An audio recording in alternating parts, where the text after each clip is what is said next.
My name is Neil Ferris. I'm in the Department of Anthropology here at Western, and I've been asked the happy duty of introducing Scott to you all today.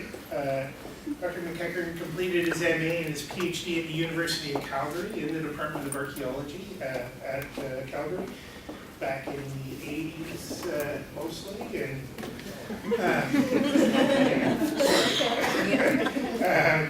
and that's where his research, I believe, first brought you to the Mandana Mountains in Cameroon and Nigeria for your work.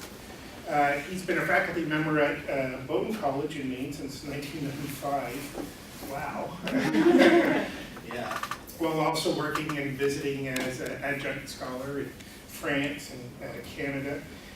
He's conducted archaeological fieldwork, of course, in Cameroon and Nigeria, Chad and Kenya, as well as put time doing archaeological fieldwork here in Canada, including the almost ubiquitous requirement of working in commercial archaeology, resource management work here, but also managed to pull together a whole research program tied to a pipeline going through Chad and Cameroon. So there's not a lot of research here, so that's great.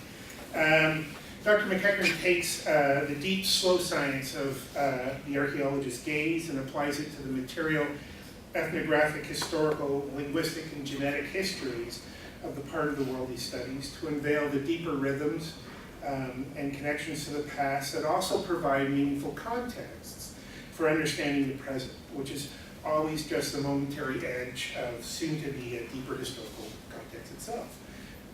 Archaeologists have a rather unique way of seeing the world, odd or strange, depending on your point of view, and how the present is shaped by rich cultural pasts. And Dr. MacEachern's recent work and the focus of his talk today is really an object lesson, and that's a pun if you're not an archaeologist, in how that perspective brings fresh insights into the worlds we study and find ourselves in today. Thanks.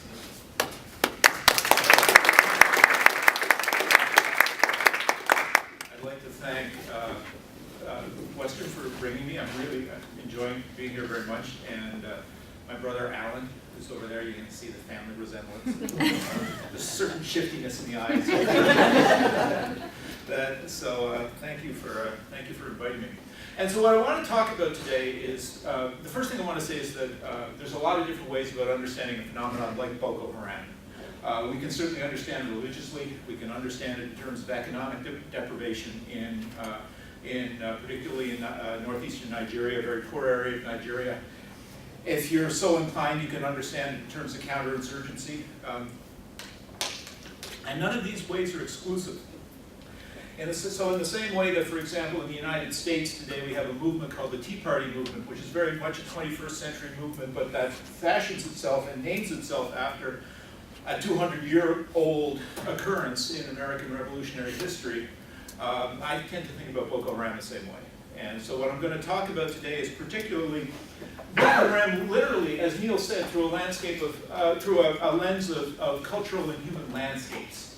I'm going to talk about it in part, at least, as a product of a particular kind of human landscape in this part of Central Africa. And as Neil and the other archaeologists who may be or may not be here will know, that's a very archaeological way of thinking about things. So the region that we're looking at is, of course, this area of West Central Africa. I can never tell whether I work in West or Central Africa because I work at 5 kilometers from the border between West and Central Africa. Cameroon is usually thought of as being Central Africa, Nigeria always as being a West African country. The southern Lake Chad Basin. Lake Chad is bounded by the 4 countries of Niger, Cameroon, Chad, and Nigeria, all 4 of which are in various ways embroiled in this insurgency, this terrorist movement, Boko Haram. If we move in, here we have Nigeria, and it's particularly, Boko Haram was born in Borno State in Nigeria, and particularly the capital of Borno, Maiduguri. And it's especially these 3 states of Yobe, Borno, and Adamawa that are now the epicenters of the insurgency. Borno itself is named after a 1,000-year-old Kanuri state in this part of Central Africa. So again, we have the historical resonances here. And you know, I'm sure, something of Boko Haram, of this terrorist movement, of their attacks, the kidnapping, the various kidnapping, most famously in Chibok in 2014, most recently in Dapchi near the Niger border about a month ago, but a whole variety of kidnapping and attacks of people on people over this region since 2011, essentially. The death tolls have been enormous up to this point. The cumulative death tolls probably over 50,000 people. 2/3 of those due to the actions of Boko Haram itself, approximately, maybe the other third according to, due to the actions of the security forces, particularly the Nigerian security forces.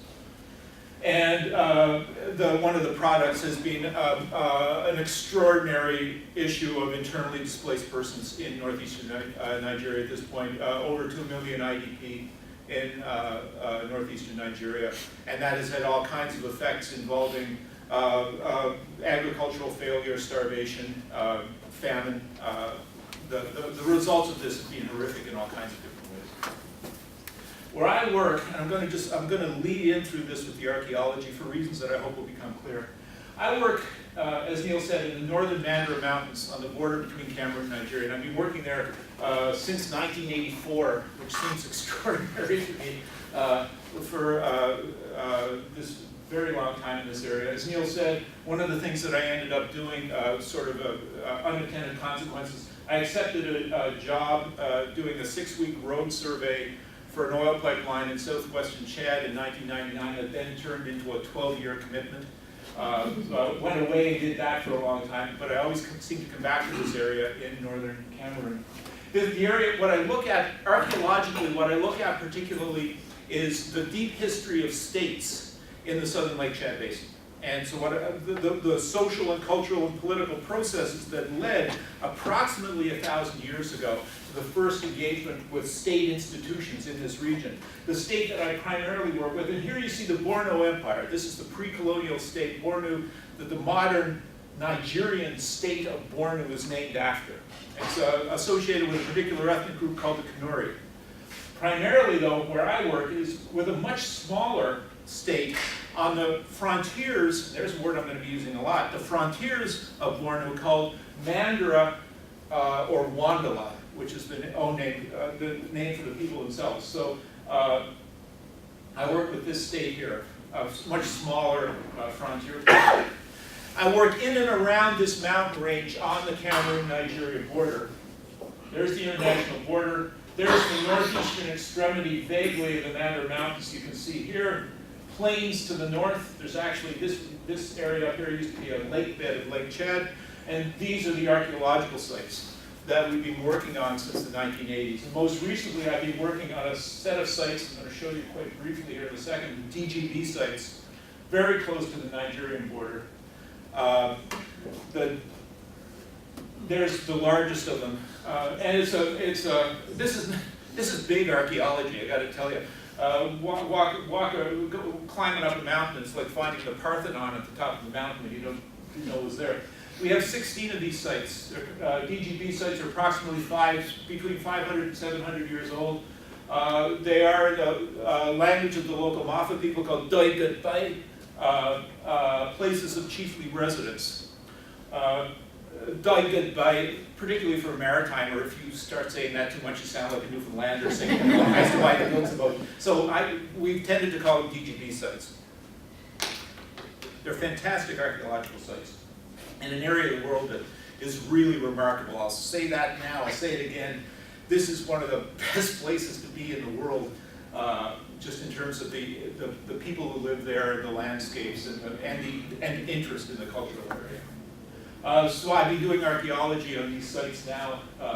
Was doing that between 2007 and 2014. So unfortunately, the reason that I got interested in Boko Haram is because that's precisely where Boko Haram operates. And these are the locations of these are some of the epicenters of Boko Haram attacks at this point. Koza, which is where I was living when I was working on these sites, Ashiga, Shia, Kolofata, Bangalimani, all these border areas, there's that term again. This is where Boko Haram operates. Gwoza, which was the Nigerian town that Boko Haram declared as capital of its caliphate in 2014, was where I lived when I was doing work on the Nigerian side of the border. So I have a sort of a personal experience in this area. If we take a look then, as I said, it's not a very good map, I'm sorry about this. There's Maiduguri, the capital of Borno in Nigeria. There's the international border. You can see the mountains. The area I work in is right here. The Sambisa Forest Reserve, which is one of the main hideouts of Boko Haram, is there. Chibok, where those girls were kidnapped, is right there. That very small scale down there is 10 kilometers, 6 miles. So all these things are happening at very short distances. If I move in, if I zoom in, the DGP sites are in this area. There's the Nigeria-Cameroon border. And this is still an area that's broadly under the control of Boko Haram. And again, so the scale is 2 kilometers down at the bottom. So, unfortunately, this is an issue that, this is an area I know fairly well. And this area, I will insist, not Gwoza itself at this point. I might take that left-hand circle out at this point, not the town of Gwoza, but the Boko Haram is still active in this area and still, to some degree, controls territory in the area. And so, a picture taken from Cameroon, this mountainous area, a picture taken from Cameroon in 2012, and even at that area across here, at that time across here in Nigeria, those mountains were under Boko Haram control. This mountain range that I'm going to show you, this particular mountain landscape that I'm going to show you, has been a refuge for populations for at least the last 500 years, probably closer to the last 1,000 years, and for reasons that you'll see as I go on with this, and it remains an extremely good defensive stronghold for a terrorist organization being under pressure from security forces. So that's why people are still up in this mountainous area. And this is what the area looks like where I work. The northern Mandara Mountains, the whole set of characteristics, very high population densities up in the mountains, up to 250 people per square kilometer. That's in a rugged mountain environment where the population, where the temperature will get up to 55 Celsius in the dry season, in the hot season, and it gets about 350 to 400 millimeters of rainfall back into the distance. And with this density of population, very high intensity terrace farming. Every tree, every bush on that landscape is there because it's useful to people. Quite a unique landscape in this part of Africa. Some other images of it. One of the reasons that I've worked there for so long, this is an overlay over the northern Mandara Mountains of the ethnic groups that are found there. I keep emphasizing scales. There's a scale, 10 kilometers, down in the lower right-hand corner of that map. So the ethno-linguistic diversity in this area is extraordinary. This is like Highland New Guinea in terms of the diversity of societies and languages. These are all Chadic languages, a branch of Afro-Asiatic. The languages spoken by these different groups in this area, with that scale being 10 kilometers, are as different as the Romance languages. Okay. I did my PhD with this group of people here in the Plasha. Plasha territory is approximately 3 kilometers long by 2 kilometers wide. There's 750 Plasha, and there are 752 Plasha speakers. Those 750 people, me and a Scottish missionary named Willie Kinnaird. And so the diversity is just extraordinary. And so doing archaeology and doing cultural anthropology in this area is it's a fantastic thing to do. If you take an afternoon's walk and you can easily pass through the territories of three or four different, and I emphasize different, ethno-linguistic groups. So it's quite a place. the populations, they're culturally related. We call these Montagnard populations. We use an old French colonial term for it that everybody in the social sciences use for this region. Non-Muslim societies, highly egalitarian, decentralized, intensive farming societies. And you can see the levels of differentiation here. This is a picture, an old picture, obviously from the 80s. I took from Placha territory. And so that's Placha, that's Uldame Muslim people, and that's Mata. So, you can see the individual trees here on the frontier zone between the two. And these are separate groups of people.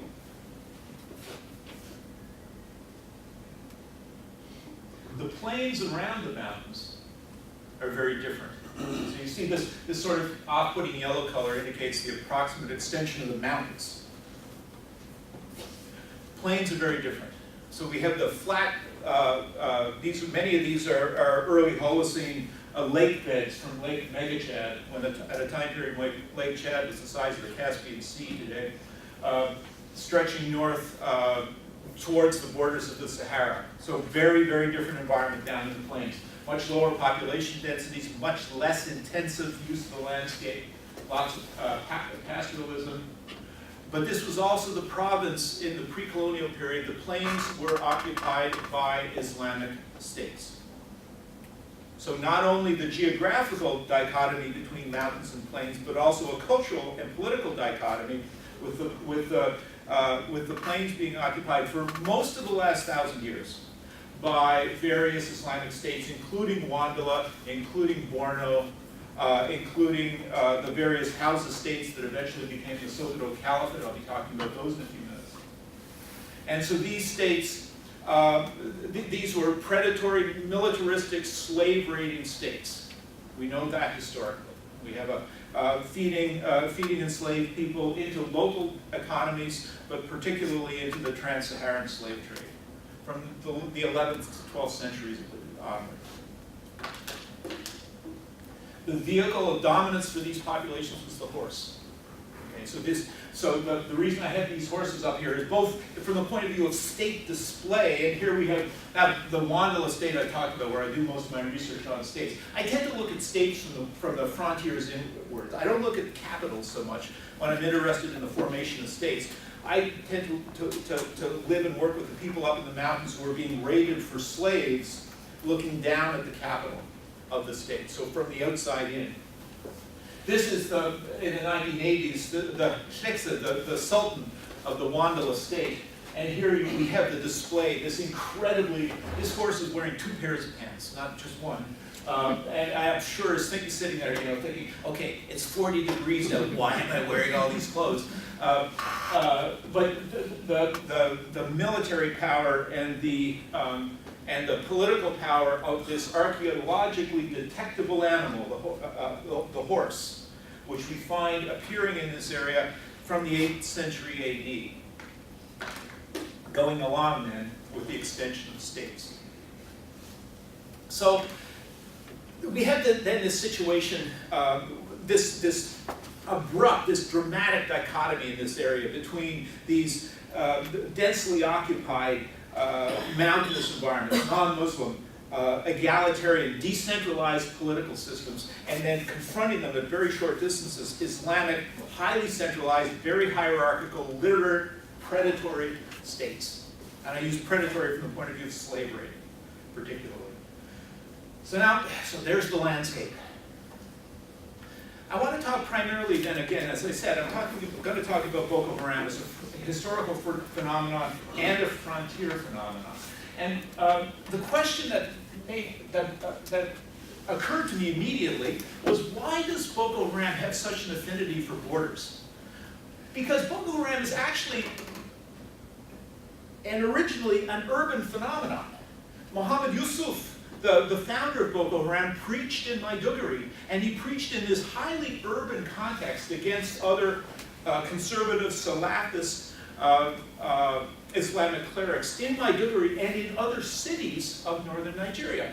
So the early members of Boko Haram were often they're very urban young people, mostly young men, and often from very well-off and well-connected families.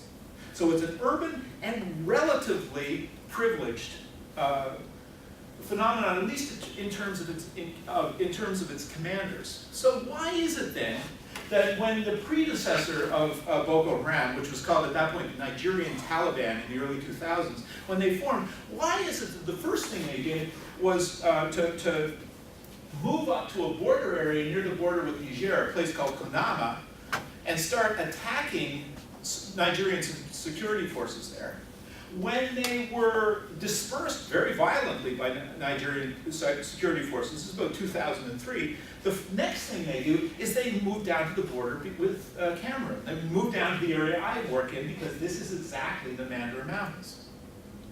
So why does an urban Islamist movement keep doing this? Why do they keep moving into mountainous areas, into border areas? And today, if we look at the areas where Boko Haram still exists as an insurgency, it's this area in here on the Cameroon-Nigeria border, this area in here, and in fact the whole area around Lake Chad, where the borders between all of these four countries intersect. This is where they're active. And if I go back, I've already shown you this image, but one of the things you note here is that these attacks and the areas where Boko Haram is active as an insurgency are very much associated with the borderlands between Cameroon and Nigeria. Sorry. There. I want to give you a little bit of history here in the history of jihad in West Africa, which is a set of movements, revivalist purification movements that have been extraordinarily important in West African history since the 17th century. And here we have some of the jihadist states that were formed progressively through time over this period. Well, one thing we can say about Boko Haram as a frontier phenomenon is that in West African jihad, and in jihad more generally, there's a strong tradition of hijra, of virtuous people who are oppressed by a corrupt and violent ruler, retreating into exile, retreating to the borders, and at the borders gathering their strength in order to go back and retake the capital. Okay, so that goes back to Muhammad's hijra, the movement into exile from Mecca to Medina. This is almost as established a tradition in Islam as you can get.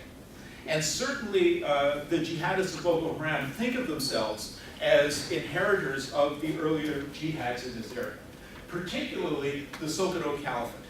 The Sokoto Caliphate was a revolutionary jihadist movement led by a Fulani cleric named Usman Dan Fodio at the end of the 18th and the beginning of the 19th century, which overthrew what Dan Fodio saw as the corrupt and non-Muslim, sinful leaders of what were known as the Seven Hausa states, that's Hausa Bakwai, in this area, and then expanded the caliphate over a large area of West Central Africa. Here to note is Bornu, which never was incorporated within the Sokoto Caliphate. Here's Mandara, there's where I work. This is a document from Usman Dan Fodio. And Usman Dan Fodio, there's a set of theological questions in this this jihad about the relationship between sin and unbelief. And I'm not going to get too much into the theology of this, although this is central to Boko Haram's theology today. At what point for a Muslim does sin become such that one ceases to be a Muslim and is deprived of the protections of Islam? Usman Dan Fodio claimed that the rulers of the Hausa Bakwai, of the pre-existing Hausa states, had fallen into disbelief, that they had become unbelievers, that they were no longer Muslims. Their sins, their violence against Muslims had been such that they no longer were afforded the protections of Islam, and thus they needed to be overthrown. And so this set of concerning the government of our country and neighboring countries in the Sudan, there's a famous set of correspondence between Dan Fodio and his successors and his descendants, and particularly this individual here, who took over the rule of Borno of the pre-colonial state of Bornu in what's now northeastern Nigeria, Muhammad al-Kanemi. And Usman Dan Fodio said to the rulers of Bornu, you are sinful, you are violent, you are oppressing Muslims, you have lost the right to rule, you have lost the right to be considered Muslims. Al-Kanemi's response, and this is a famous diplomatic correspondence in African history, Al-Kanemi's response was, all men are sinful, all humans are sinful. Being sinful in and of itself does not make one a non-Muslim. As an important theological distinction, Muhammad himself said that one who accuses another of, if one accuses another of unbelief, it's the accuser who's actually closest to unbelief. This is, and we've seen various movements like this in Sudan, contemporary, up actually into the 1970s in northern Nigeria with a movement called the MacEachern. This conflation within Islam, 9th century sect within Islam called the Kharijites. And these people were known for their violent claim that sin was equated to unbelief and that people who didn't agree with them essentially were non-Muslims.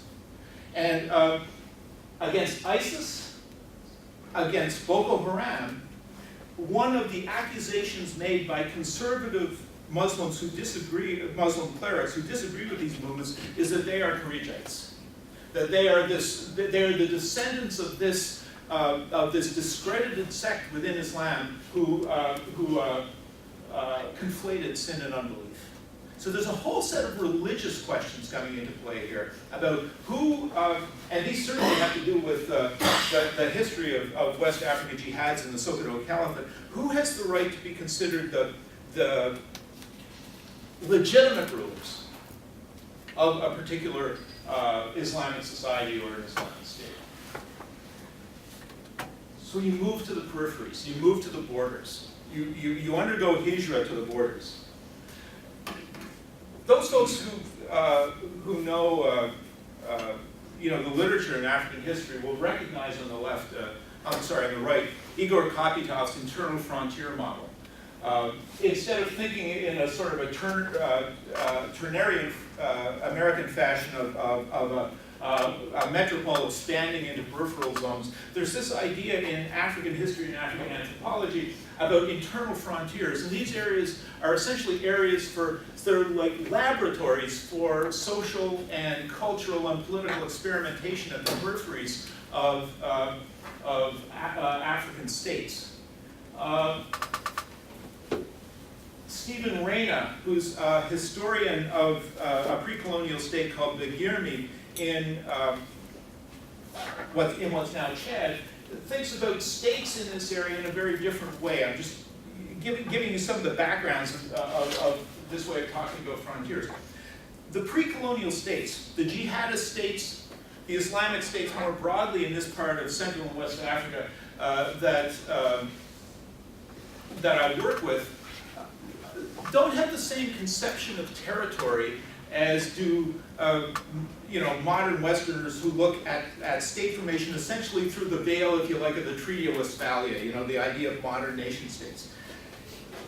In West Africa, pre-colonial states can in many ways be more profitably thought of as, according to this sort of tripartite model, particularly those slave-raiding states, where states are made up of a relatively small central core that's under day-to-day state control, a larger tributary zone where non-violent extraction from communities may take place, and particularly importantly, a predatory zone, a zone of slave raiding on the frontiers, where the means for elite display is gathered in the form of enslaved humans.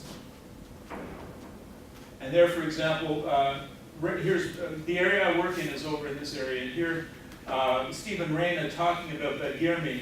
There's the core of the Begirmi state, the tributary zone, and the predation zone beyond it.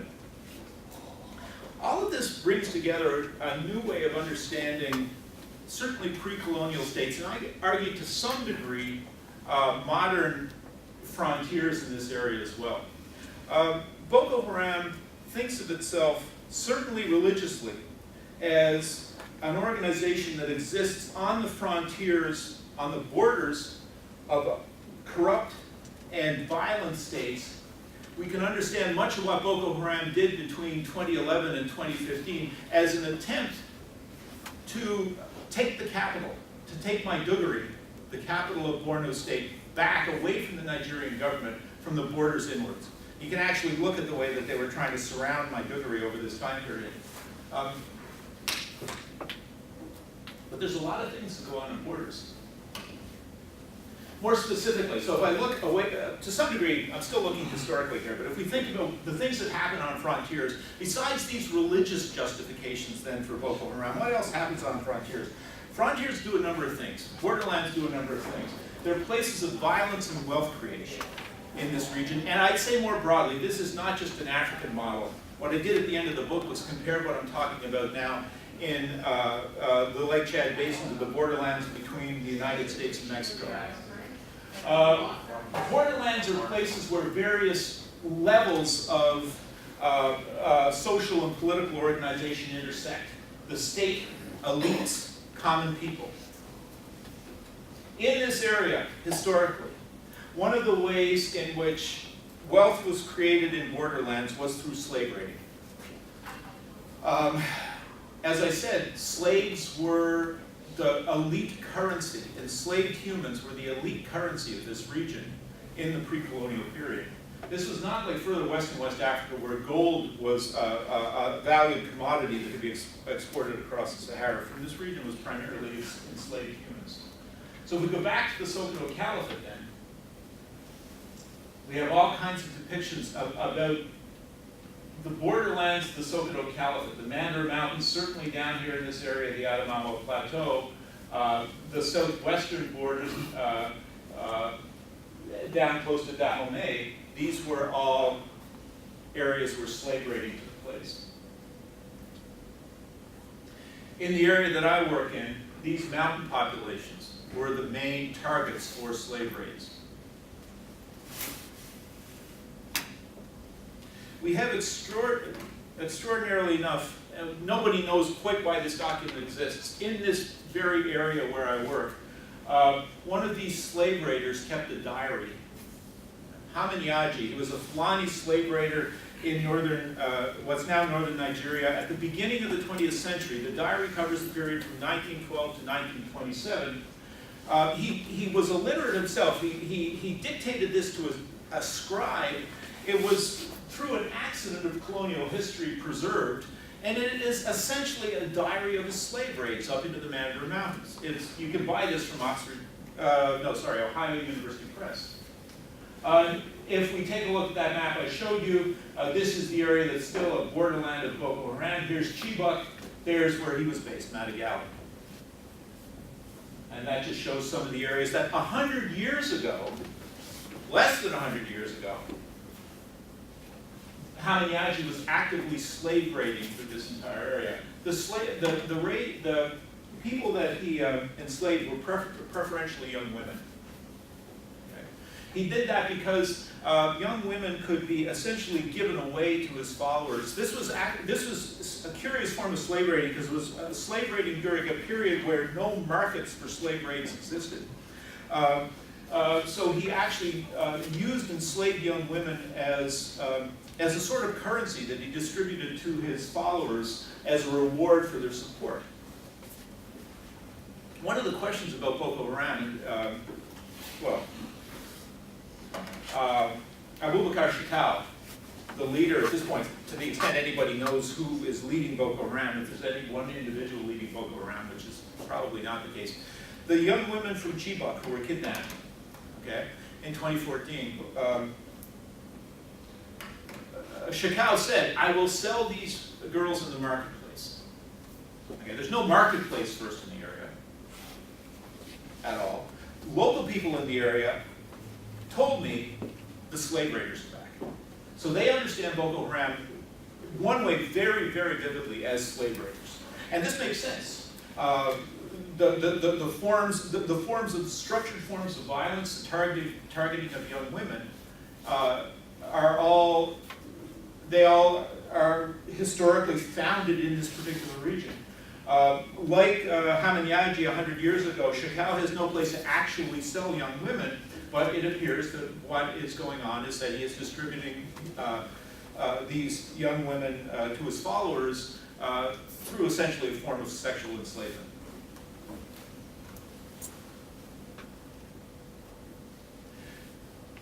In the state that I work in, and just to bring it back to my own research on state formation in this area, on Mandara, here's that picture of the Sultan of Mandara from the 1980s.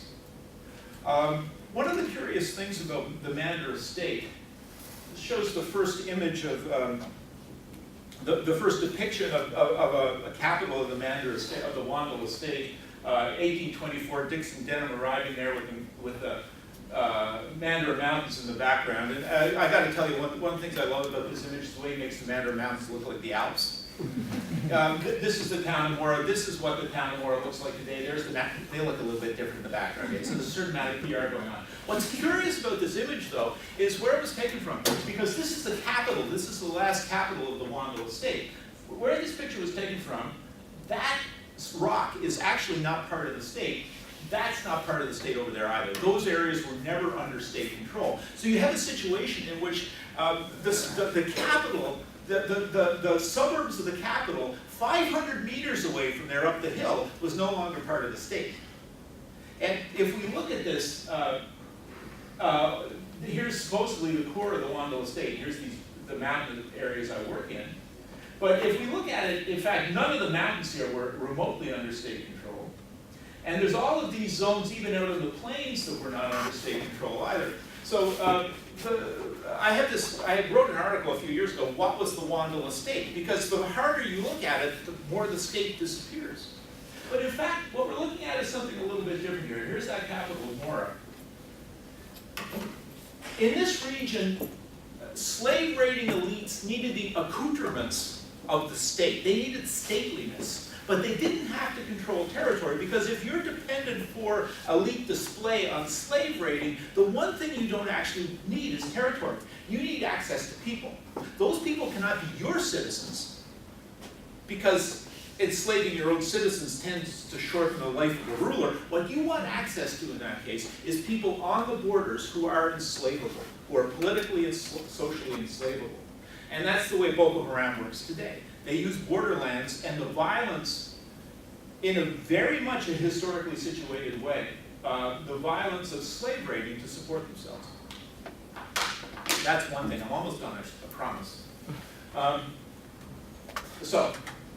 Instead of Louis XIV and les quatre c'est moi, les quatre c'est nous, because this is something that all the elites are doing in a state like that. The other thing that you do on borders is banditry and smuggling. This is, again, the sorts of phenomenon that you do away from the capital, away from areas that you're controlling on a day-to-day basis.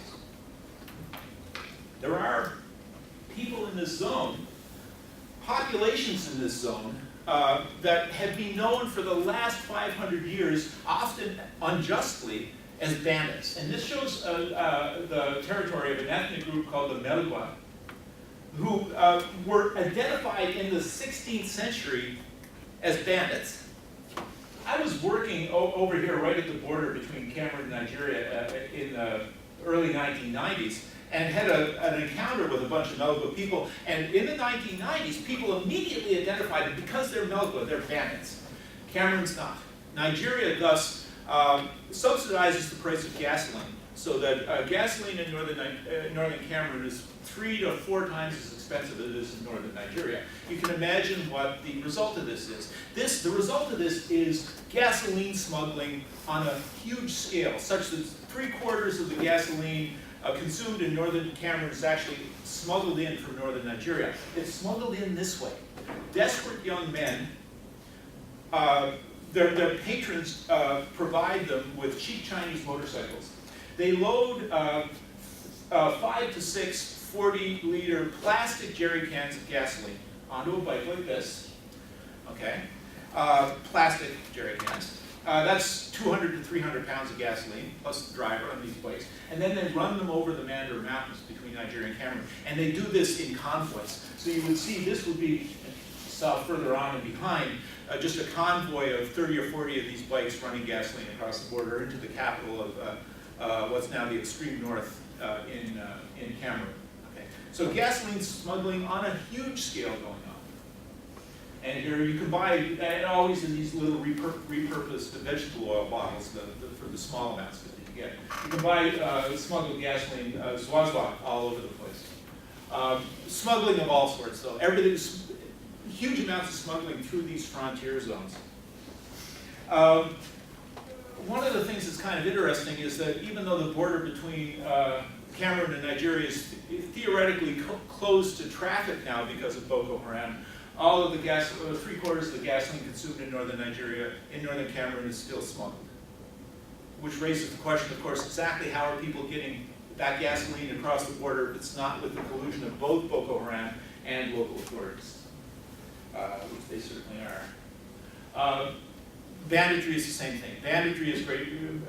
Banditry is something you do on borderlands. In the 1990s and early 2000s, the phenomenon of Cooper de route, road cutters, bandits, was so great in this area that the Nigerian military actually, the Cameroonian military actually had to send in forces to escort convoys of vehicles on the roads in northern Cameroon because there was so much banditry going on. This was a sort of a knock-on effect from the Chadian civil wars of the 1980s. So these phenomena are border phenomena. What has happened, and this is extraordinary work by a French geographer named Christian Senebos, who's detailed this. All of those young men, those desperate young men, on their motorcycles, have now become Boko Haram. Okay, they call them the slang term in northern Cameroon for them is these gasoline smugglers are cascadeurs, stuntmen. And what they're doing now, there's been a great movement of these young men. They've exchanged the gasoline on their motorcycles for a spotter and a gunner. And instead of convoys of gasoline smugglers, one of the main striking forces of Boko Haram is now young men on 30 or 40 motorcycles equipped like this.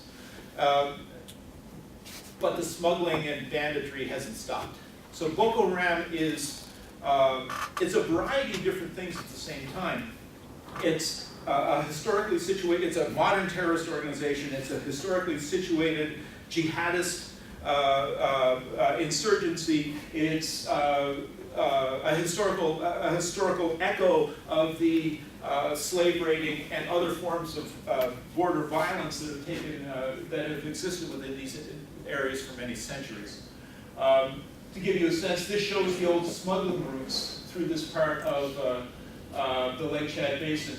Here's Nigeria, Cameroon, Chad.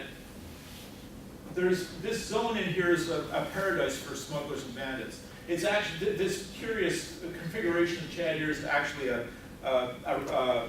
memory of German colonization attempts before World War I, but what it means is you can cross 3 international borders up in this area in northern Cameroon within an hour.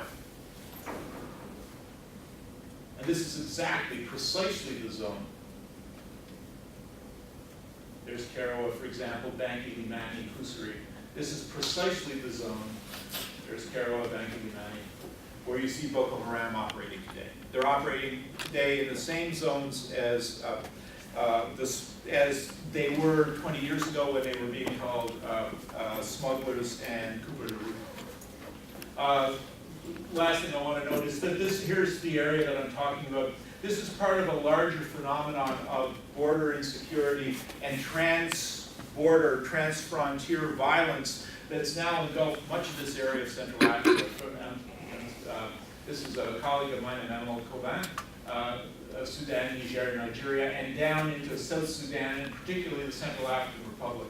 We certainly have situations now in this area of northern Cameroon where people who are allied with Boko Haram are working on the borders close to the Central African Republic. The Lord's Resistance Army, which started in started in northern Uganda, is now operating in the eastern part of the Central African Republic, and this is turning into a cauldron of trans-frontier movements, which are sometimes claim to have an ideological basis, but often are simply movements to advance the power and wealth of connected individuals through this whole zone.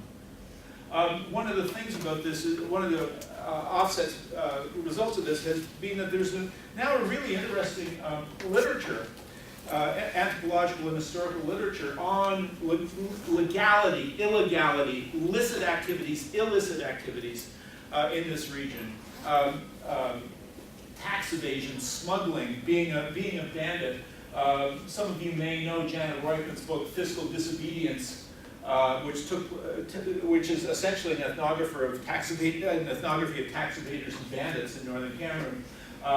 Saïd Bouissa's book, Les Coupeurs de Route, about these bandits as well. And most recently, this remarkable book by Marielle Debeau, Living by the Gun in Chad, which is about how Chadian men navigate through their lives the status of being soldiers, rebels, customs officials, bandits, moving seamlessly through these different identities with the unifying factor being the possession of a gun.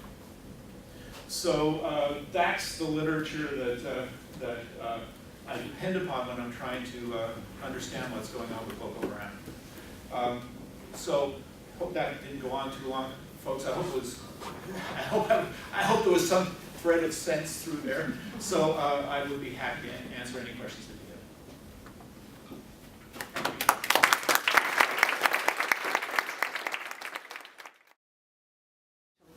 have. How much do you think that ideology and religion actually play in Boko Haram? That's an excellent question. I think for many of its members, it's extremely important. There's no question about that. I'm not saying that these young men, just because they were gasoline smugglers, are not capable of perceiving a better life through the sorts of promises that the leaders of Boko Haram have made. I think that that's entirely the case. But one of the problems right now in 2018 is deciding just what Boko Haram is. It's certainly also the case that there are groups of people who have claimed the identity of being Boko Haram at times when they were not actually Boko Haram. The initial kidnappings, for example, of Westerners that took place in northern Cameroon in 2012, 2013, there was a French family up in Bowdoin National Park. There were a number of people kidnapped. The methodology of that was nothing like Boko Haram. They spoke French. They were evidently very, very local. They were calling themselves Boko Haram. And the local people in northern Cameroon at that time said, no, those folks are just bandits. So it's all of the above to an extent. You know, you've got lots of folks who are genuinely committed ideologically and religiously to this, and some folks who are not. That's so kind of a vague answer to that. Yes? Do you think that the colonial impact, so when in 1960 when I guess the colonial powers left Nigeria, do you think that the vacuum that was created the rise of Boko Haram, or started the stepping stones to create any kind of? I don't really think so, because in part, much of this we can actually lay at the base of a lot of colonial Nigerian politics, so one of the contributing factors here is it was the original differentiation between the protectorate of northern Nigeria and southern Nigeria at the very beginning of the 20th century. The sort of romanticization of all of these, the guys on the overdressed horses, the sort of British romanticization with these people, and the sense that we're gonna let them more or less in all of that indirect rule stuff. You know, there was an extraordinary romanticization of these Islamic states and their leaders. We're not going to touch that stuff. We're going to let them more or less handle things up there. That changed over time, but the historic underdevelopment in northern Nigeria, Boko Haram does not exactly mean Western books are forbidden. It's a broader claim than that. But there is still this sense that British romanticization contributed to that vacuum. And we can also look then at national politics in Nigeria through the independence period. There's no doubt about it. There's no doubt that Nigeria, northern Nigeria, and particularly the northeast, continued to be radically underdeveloped compared to the rest of the country. But this is something that also went through the colonial period. If you take a look, it's not also as if the banditry and smuggling that I'm talking about, that also was very much a phenomenon of the colonial period. We have lots and lots of evidence of that. So I don't want to make this in any sense whatsoever a claim about a sort of a reversion back to a pre-colonial norm on the part of, when I use historical analogies, Boko Haram is a 21st century phenomenon. And we no more would say that it was like a sort of a 19th or 18th century atavism than we would say that what goes on in the borders between the United States and Mexico is some sort of reversion to an 18th century norm. We would never say that, and we shouldn't say the same thing here. But there's also the British colonial policies definitely played a role in, not directly in Boko Haram itself, but in setting the stage politically, socially, and economically within which Boko Haram flourished. So, do you have a question first? Yeah. Okay, so for me, I found it interesting, like how you illustrated how the pre-colonial notion or understanding of borders and how that affects these countries today as nation states, and they don't really have control over their borders, and then this is happening. So I just wanted you to talk a bit more about that. That's an excellent question, and because I'm not making the claim. Janet Whiten, for example, talks about this. If you're interested in these questions, read this book, Fiscal Disobedience.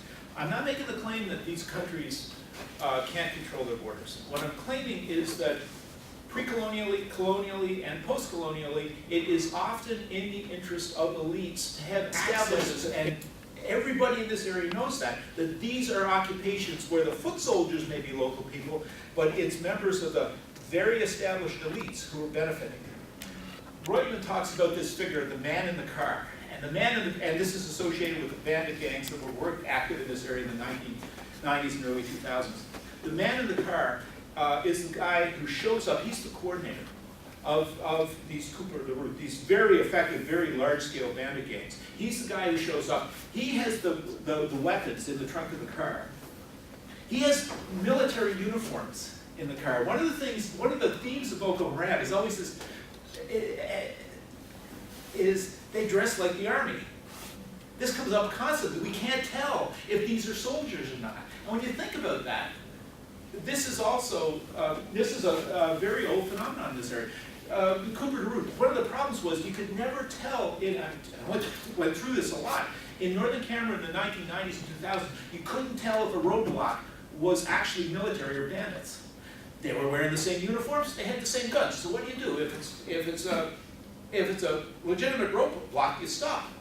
But if it's bandits, you got to try and keep going, and then don't mistake them one for the other. These are areas it's not that the elites are not that they cannot control the borders. Elites find it in their interest not to control the borders, and because that's where you make money.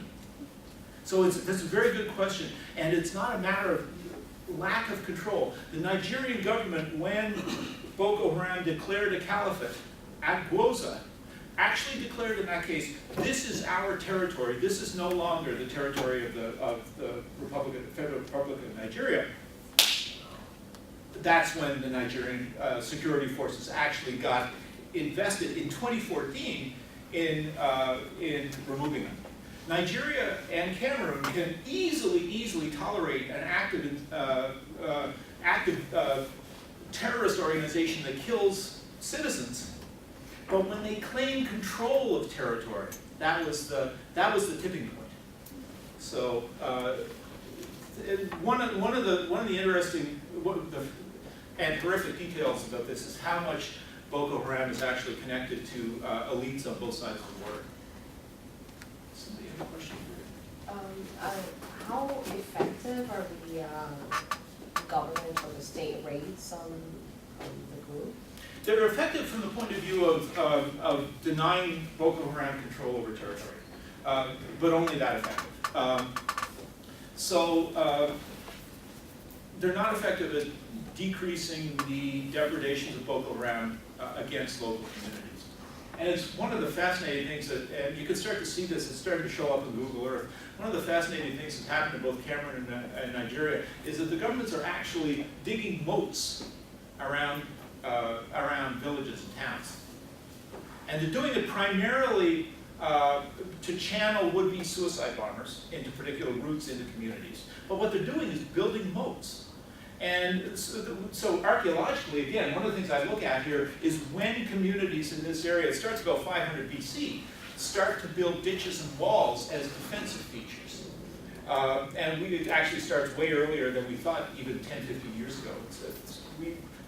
10 years ago, I would have thought this was 500 AD, and then we started finding sites 1,000 years earlier than that. So the fact that they're going back to digging moats around villages and towns now is, I think, a fascinating indication of the way that these local governments think of controlling their population. They're not interested in controlling territory as much as they are controlling their population. And obviously, that does nothing at all to help, for example, farmers who have to go out and farm their fields every day outside the protection of these moats. And you can start to see that actually now on satellite imagery. Yes? What impact has this had on your work over there, and what you have to do to get yourself in and out of these cities? Well, I can't work up right in the Mandarin Mountains anymore. What I note about that is that, and this is mostly over the last 50 years I've been working on the Cameroonian side of the border up in the mountains.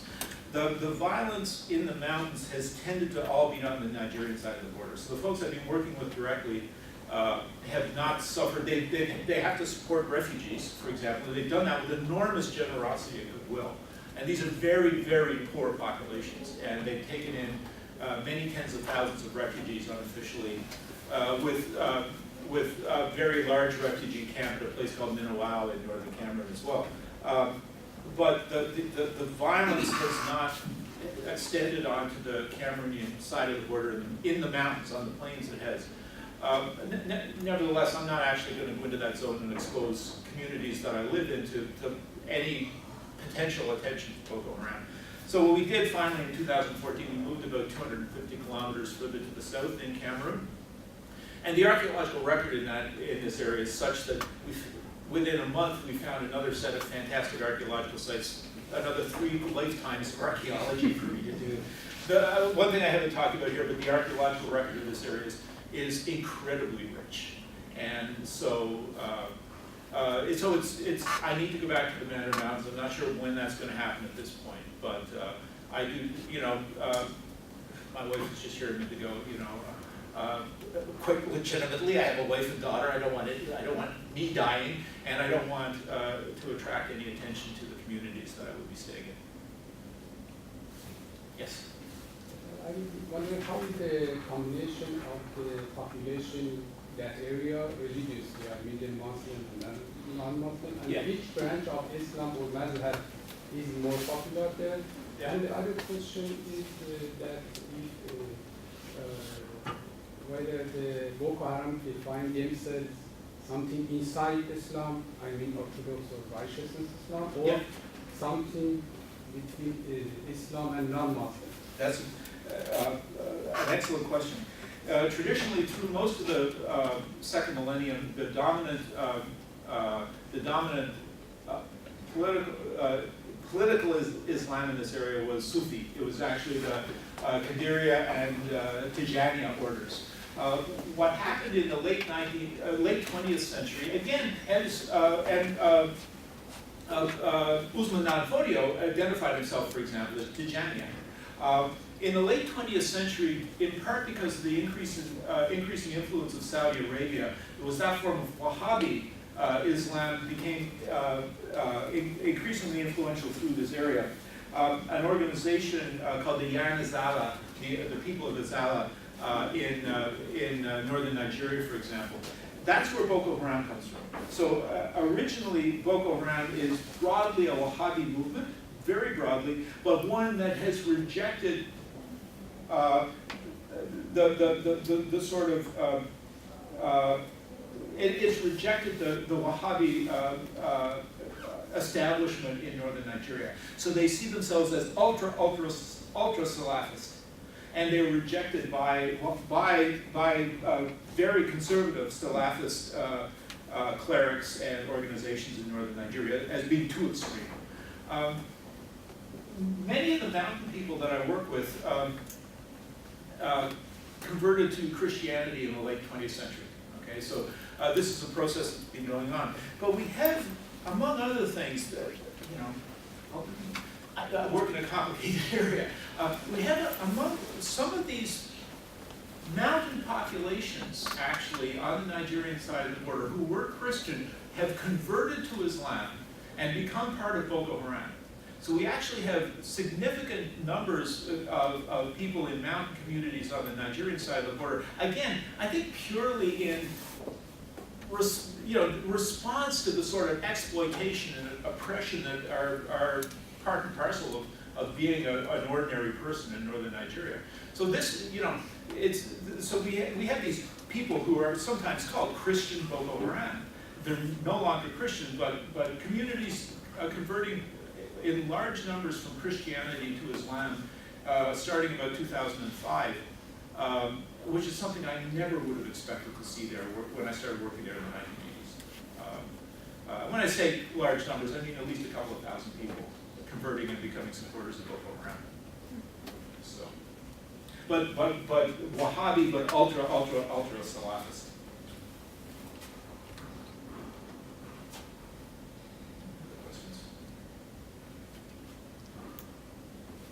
Yes.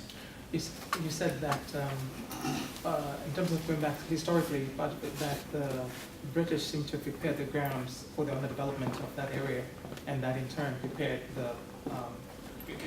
contributes towards the preponderance for this kind of movements.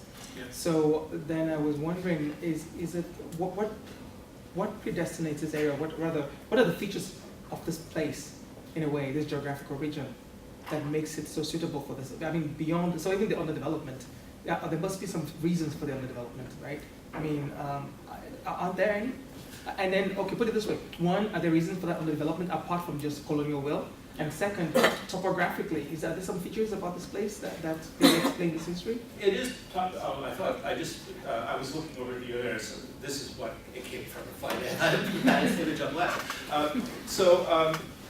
There are, I would say, comparatively in Nigeria, I mean, if you take a look at where the attention of the Nigerian government is focused in terms of wealth, it's the Niger Delta. It's the oil-rich areas of southern Nigeria. That's not where Boko Haram is. I mean, so much of this underdevelopment just has to do with the economic engines of Nigeria being utterly different from this place. I think in terms of topography, yes. I think that this area has been, in some ways, a frontier land for a long time. When you think about Africa as a whole, you have Lake Chad, this is the southern nexus of many of the pre-colonial trans-Saharan routes. They went down from Libya down to what's now northern Nigeria. It's also there's this broad sweep of grasslands that runs from the Atlantic Ocean to essentially the Ethiopian plateau south of the Sahara. And in this area, if you want to move east-west over the long distance here, the plains between Lake Chad and the Mandara Mountains are kind of a choke point. You almost have to go through that 150 kilometers between the Mandara Mountains and Lake Chad. And so one of the other things that happens in this area, this is an area where illicit and illegal movement of materials and people that's fundamentally the basis of the economy in this area is all illegal activity. Smuggling, particularly, in extraordinary magnitudes. Huge amounts of smuggling. And now, of course, going on in different directions, human smuggling across the new revivified trans-Saharan routes up to Libya, where people are atrociously treated as they try and move across the Mediterranean and into the European Union. So, if there are no other questions, or maybe we take a more questions after, I think maybe what I want to make sure a couple notes is before we leave. One is to thank the Department of History, Department of Most Anthropology definitely. for hosting us, and the African Institute, which is hosting us in this beautiful site, to move, to be smuggled out of the room, or enslaved in some fashion. They're at the back as well, and I thank the bookstore for coming through with that as well. Scott, I'm sure will be willing to answer some questions later, and then who knows, maybe you'll be at the Grad Club in a little while as well. As Alan knows, the problem is not getting me to answer questions. As you can tell now, the problem's getting me to shut up. So thank you, folks. Thank you very much.